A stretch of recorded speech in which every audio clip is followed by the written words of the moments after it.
अध्यक्ष महोदय, माझा संगमनेर मतदारसंघ येथे सुकेवाडी या ठिकाणी आज एक मोठा छापा पडलाय। 300 किलोहून अधिक मोठ्या प्रमाणात गांजा पकडला गेलाय।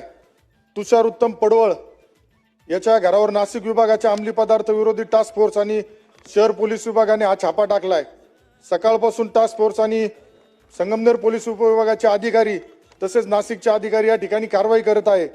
बंद घरात अंमली पदार्थ आल्यापासून छापा पडताच आरोपी तुषार पडवळ घटनास्थळावरून पसार झालाय। घरापासून जवळच एका ऑटो रिक्षामध्ये सुद्धा गांजा सापडलाय। संगमनेरमध्ये मोठ्या प्रमाणावर गांजा पकडला गेलाय। अध्यक्ष महोदय, माझी सरकारला विनंती आहे, संगमनेर शहर व ग्रामीण भागात अंमली पदार्थाची तस्करी करणारे, सप्लायर, विक्री करणारे यांचा तपास लावण्यासाठी विशेष पोलीस टीम नेमण्यात यावी।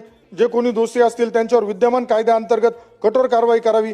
तसेच अध्यक्ष महोदय, मागील आठवड्यामध्ये तिथं ड्रग्सची सुद्धा कारवाई करण्यात आली होती। आशिष मेहर नावाचा